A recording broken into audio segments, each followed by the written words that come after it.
इनकी जांच होगी तो ये जांच किसके लिए हो रही है कि भाई भारतीयों के लिए जो व्यवस्थाएं करने की बात की गई थी, जो ये कहा गया था कि भारत के लिए एक उत्तरदायी सरकार होगी, वह सफल हुआ है या नहीं हुआ है, इसकी जांच करने साइमन कमीशन आया। तो उसमें भारतीय होने चाहिए या नहीं होने चाहिए, हाँ या ना?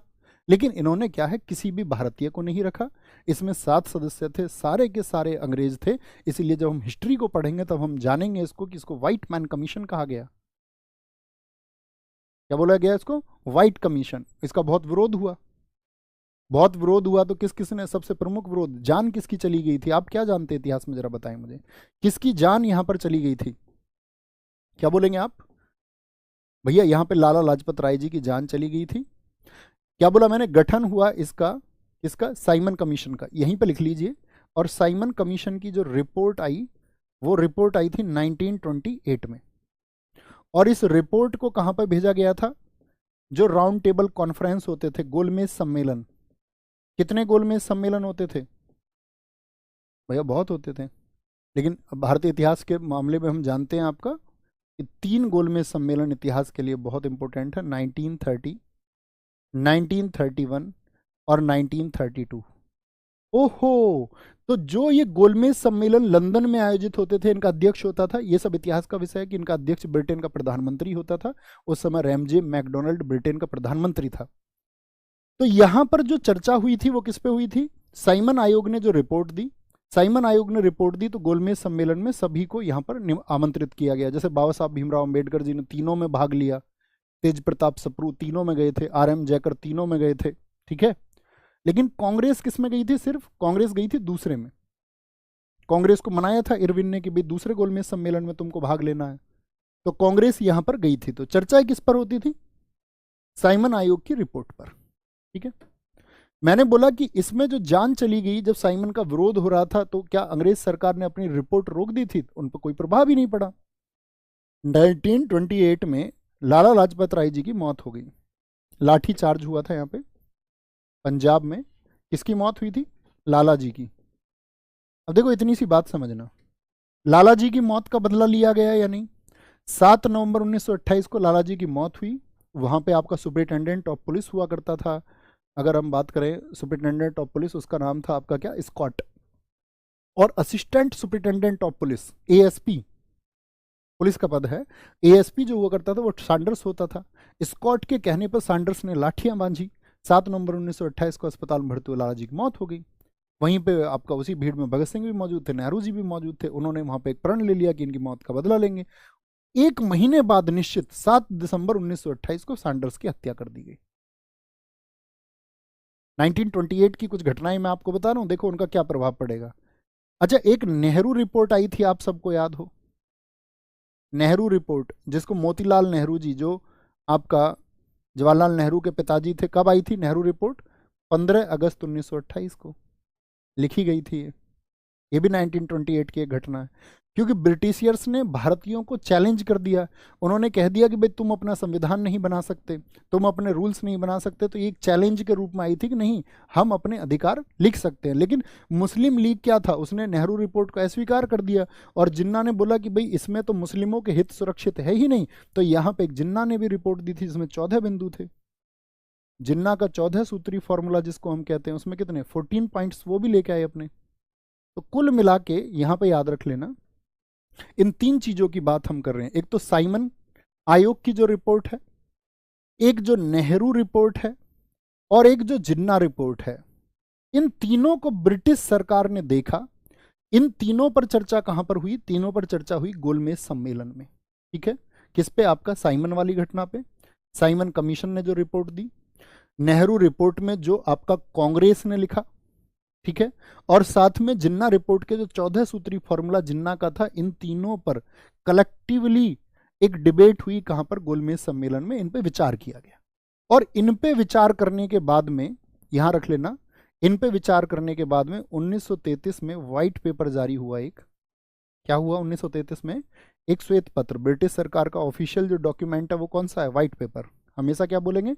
1923 में, 1933 में किसी भी देश का अपना एक क्या होता है, एक आपका क्या बोलेंगे उसको, एक ऑफिशियल लेटर होता है। तो यहाँ क्या बोलेंगे? आपका ब्रिटिश सरकार का कौन सा? व्हाइट पेपर है।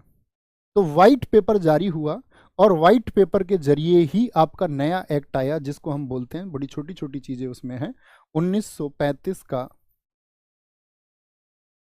35 का, या हम ये कह सकते हैं उसके बाद आया भारत शासन अधिनियम, government of India act. Exam की दृष्टि से इसको बहुत इंपॉर्टेंट आप मार्क कर लें। थोड़े से में कवर करेंगे, छोटे छोटे इसके बिंदु हैं, क्योंकि इसकी चर्चा को, बहुत सारी चीज़ों को आप जान चुके हैं। 1935 फिर इसके क्वेश्चन करेंगे। देखो बात समझ गए, गोलमेज सम्मेलन में चर्चा होती है, 1919 की चीज़ों को देख लिया गया, क्या खामियां हैं उन सब पे चर्चा हुई, क्या लाया गया, भारत शासन अधिनियम लाया गया 1935। और भारत शासन अधिनियम 1935 में कुल धाराएं कितनी थी बताएंगे। गवर्नमेंट ऑफ इंडिया एक्ट 1935 में कुल कितनी धाराएं, भारत के संविधान में आज ज़्यादातर चीज़ें कहाँ से ली गई हैं, सबसे ज़्यादा चीज़ें यहीं से ली गई हैं। यहाँ पे कुल सेक्शंस थे, यहाँ पे सेक्शंस बनाए गए थे, कुल धाराएं जो थी यहाँ पे 321 थी। और जैसे आज कितने हैं मैंने बताया, 448 अनुच्छेद हैं, और धाराओं के अलावा हाँ यहाँ पे कुल अनुसूची जो थी, अनुसूची बोले तो शेड्यूल, आज कितनी अनुसूचियाँ हैं भैया, आप बोलेंगे आज अनुसूची 12 है, मूल संविधान में तो 8 ही थी, यहाँ पे कुल नहीं, कुल 8 नहीं 10 थी, मूल संविधान में आपका 8 थी। ठीक है, अब इसको याद रख लेना, क्या बोलेंगे, नेहरू जी ने इसको गुलामी का नया चार्टर कह दिया था। उन्होंने बोला जैसे 1919 का अधिनियम है ऐसे ही ये भी है। नेहरू ने, पंडित जवाहरलाल नेहरू जो देश के प्रधानमंत्री हुए, इसे गुलामी का नया चार्टर बताया, गुलामी का नया चार्टर, यानी a new charter of slavery. क्या बोला गया इसे, a new charter of slavery. किसने कहा इसको, नेहरू जी ने कह दिया। ठीक है, अब इसमें देखो मुख्य बिंदुओं कौन कौन से पर बात हुई। पहली बात जो यहां पर हुई, पहली पॉइंट लिखेंगे यहां पर, पहला पॉइंट हुआ अखिल भारतीय संघ बनाने की बात की गई, अखिल भारतीय संघ, ऑल इंडिया यूनियन बनाने की बात यहां पे की गई। भैया आप जानते हैं पहले भारत को अखंड भारत बोलते हैं, अखंड भारत के कितने हिस्से हुए भैया, बड़े चर्चित हिस्से हुए। अफगानिस्तान 1893 में अलग हो गया, पाकिस्तान 1947 में, और ईस्ट पाकिस्तान भी हुआ था तभी, वो 1971 में बांग्लादेश हो गया। ठीक है, बर्मा को भारत से इसी एक्ट से अलग कर दिया गया, वो भी भारत का हिस्सा था, जिसको आज हम म्यांमार के नाम से जानते हैं। तो ये पहले जो इकट्ठा हिस्सा था इसको क्या बोलते थे, अखंड भारत। ठीक है, ऐसे ही दोस्त यहां पर एक बात हुई कि जो ये बिखरा हुआ भारत है, कहीं पे ब्रिटिश प्रांत है, जैसे अभी हम देखते हैं, अखिल भारतीय संघ बनाने की एक बात हुई, सिर्फ बनाने की बात हुई है, लेकिन ये सफल हुआ था या नहीं, यस और नो। ऑल इंडिया यूनियन यानी कि किसकी बात हुई है, establishment of all India union की एक बात हुई यहां पर। ठीक है, और उसमें क्या बोला गया कि भाई, बोला गया देखो 3 तरह की चीजें थी उस समय पे। एक तो यहाँ पे जो ब्रिटिश प्रांत थे, अभी कितने बताए थे मैंने आपको प्रांत, 8 ब्रिटिश प्रांत थे, यहाँ पर इस टाइम 11। भैया 8 तो थे, 3 कौन कौन से बढ़ गए, 3 कौन कौन से बढ़ गए, तो आपको याद रखना है 1912 में जो आपका बिहार और उड़ीसा एक थे वो अलग हो गए, तो एक तो वहां से जनरेट हो गया, कितने हो गए आपका टोटल, 9 हो गए। एक आ गया उत्तर पश्चिम प्रांत, नॉर्थ वेस्ट। ठीक है, नॉर्थ वेस्ट फ्रंट उसको बोला जाता था, north west province, front province भी बोलते थे। और तीसरा कौन सा आया, सिंध। थम्स अप करें, बात जान गए, 3 कौन से और हो गए, 3 में एक आपका नॉर्थ वेस्ट फ्रंट आ गया, उत्तर पश्चिम प्रांत आ गया। ठीक है, एक आपका सिंध आ गया, और जो बिहार और उड़ीसा मैंने एक बताए थे वो 1912 में अलग हो गए थे। ठीक है, हालांकि 1936 में उसको एकदम से अलग बनाया गया, उसके बारे में आगे चल के बात करेंगे। तो क्या बोलेंगे यहाँ पे, कोई दिक्कत इस बात में, जो कमिश्नरी क्षेत्र थे, कमिश्नरी क्षेत्र थे, उनकी संख्या थी उस समय, जो ब्रिटिश कमिश्नरी के माध्यम से थे, 6। देसी रियासतें कितनी थी इस समय पे, कौन बताएगा, इस समय पे भैया देसी रियासतें 500 से अधिक थी, जो प्रिंसली स्टेट्स थे। प्रिंसली स्टेट्स आपका कमिश्नरी एरियाज और ब्रिटिश प्रोविंसेस, इनको क्या बोलेंगे, ब्रिटिश प्रोविंसेस। ये क्या थे आपके, कमिश्नरी एरियाज, और ये थे प्रिंसली स्टेट्स। प्रिंसली स्टेट्स को कहा गया कि भाई तुम चाहो तो मतलब वॉलंटरी स्वेच्छा से इसमें जुड़ सकते हो, लेकिन ब्रिटिश प्रांत और कमिश्नरी क्षेत्रों को बोला गया कि आप लोगों को कंपलसरी होगा इसमें जुड़ना, अनिवार्य होगा। तो इनको तो कंपलसरी बोला गया, इनको बोला गया वॉलंटरीली। देसी रियासतों ने इसके लिए कर दिया इनकार, और देसी रियासतों ने इसका बहुत विरोध किया, और उसकी वजह से क्या है कि जो ऑल इंडिया यूनियन बनाने की बात थी, एक अखिल भारतीय बनाने की बात थी, वो आपका नहीं बन पाया। यानी अखिल भारतीय संघ बन पाया था, छोटे से शब्दों में बताओ भैया, नहीं बन पाया था, नहीं बन पाया था। ओके, नहीं बन पाया था। दूसरा बिंदु लिखें, दूसरी क्या बात हुई? दूसरी बात हुई, केंद्र में द्वैध शासन शुरू हुआ। पहले प्रांत में शुरू हुआ था 1919 से, बहुत इंपॉर्टेंट क्वेश्चन है, केंद्र में द्वैध शासन की शुरुआत जैसे प्रांतों में हुआ था, यानी now dyarchy will be started in centre. जो डायरकी है उसको कहां पे स्टार्ट कर दिया गया? सेंटर में, डायरकी इन सेंटर। और वही दो सब्जेक्ट रखे गए आपका, कौन कौन से थे? एक तो आरक्षित विषय, आरक्षित विषय जानते हैं जो मुख्य विषय थे आपका, जिनको हम बोलते रिजर्व्ड सब्जेक्ट, और दूसरे सब्जेक्ट कौन से थे? जो ट्रांसफर्ड थे, हस्तांतरित थे। शक्तियां कानून बनाने की अभी भी वही हैं जो मैंने पहले बताई हैं आपको, ये अभी एक्सप्लेन करने की जरूरत तो नहीं है दोबारा से, एक बार थम्स अप करके मुझे बताएं।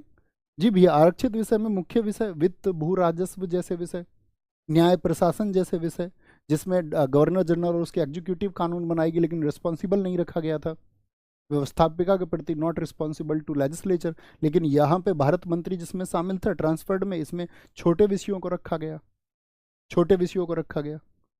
ठीक है, क्या बात मैंने बोला?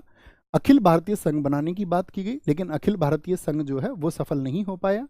केंद्र में द्वैध शासन की शुरुआत बहुत इंपॉर्टेंट बिंदु है, लेकिन इसके साथ में भी याद रखना जो प्रांतों में द्वैध शासन था उसको खत्म कर दिया गया। तो प्रांतों में द्वैध शासन शुरू किससे हुआ था? प्रांतों में द्वैध शासन खत्म, द्वैध शासन खत्म हो गया। Dyarchy will be ended in, dyarchy ends in provinces. ठीक है, यहां पे खत्म हो गई। क्यों भैया, दो तरह की क्यों जरूरत नहीं है? तो यहां पे क्या बोला गया? यहां पे प्रांत को स्वायत्त बना दिया गया। बहुत महत्वपूर्ण प्रश्न है, प्रांतों को स्वायत्तता किस एक्ट से दी गई? प्रांतों को स्वायत्तता यानी कि ऑटोनॉमस बना दिया गया इनको। क्या बोलेंगे? ऑटोनॉमी टू, ऑटोनॉमी टू यानी अपने कानून बनाएंगे अब खुद। प्रांतों को एकदम से आपका स्वतंत्र कर दिया गया इस बात के लिए, टू प्रोविंसेस। प्रांतों को स्वायत्तता दी गई। स्वायत्तता का मतलब क्या है? स्वायत्तता का मतलब ऑटोनॉमी है इनके पास में, यानी ये अब वायसराय के अधीन नहीं है, तो वायसराय के अधीन नहीं होंगे। Not will be in the under of viceroy of India, viceroy के अधीन नहीं होंगे। पहली बात तो ये की गई, ठीक है। और दूसरी बात क्या की गई यहां पर? दूसरी बात की गई, प्रांतों में सरकारों का गठन होगा, क्योंकि ये 1919 में कमी रह गई थी, सरकारों का गठन उन्होंने बोला था, लेकिन किया था क्या 1919 में? यस और नो? नहीं भैया, सिर्फ कह के रह गए थे। अब जब साइमन कमीशन में बोला कि भारत में विरोध इस वजह से भी हुआ, ये भी कारण है कि वो अपनी मांग कर रहे हैं, इसीलिए वो डोमिनियन स्टेटस की मांग कर रहे हैं। डोमिनियन स्टेटस की मांग आप सब लोगों को पता होना चाहिए, वो तेज प्रताप सप्रू जी के टाइम पे की गई। आपका आप ये भी पढ़ते होंगे 1906 में दादा भाई नौरोजी थे, उन्होंने स्वराज की मांग की थी कलकत्ता अधिवेशन में। पढ़ा है या नहीं? पढ़ते हैं भैया हम जनरली, नए बच्चे नहीं घबराएं कि भैया हमने नहीं पढ़ा है, आप पढ़ लोगे। ये हमेशा मेरा उन बच्चों से प्रश्न होता है जो पढ़ चुके होते हैं। ऐसी ये मांग चलती रही। कांग्रेस ने 1917 में भी बात की थी डोमिनियन स्टेटस की, लेकिन उसको पूर्ण स्वराज में किस वर्ष बदला था ये आप बताएं। आप जानते हैं 1929 में कांग्रेस का अधिवेशन हुआ, लाहौर अधिवेशन। उसमें क्या कहा गया 1929 में कि भाई अब हमको डोमिनियन स्टेटस नहीं, हमको तो पूर्ण स्वतंत्रता चाहिए, हमको तो पूर्ण स्वराज चाहिए 1929 में। तो ये विरोध जब हो रहे थे तो उन्होंने देखा कि यार इसका जो फेलियर है 1919 का जो एक्ट फेल हुआ है उसके सुधारों के लिए, तो बोला प्रांतों में सरकारों का गठन होगा। क्या बोलेंगे? आपका फॉर्मेशन ऑफ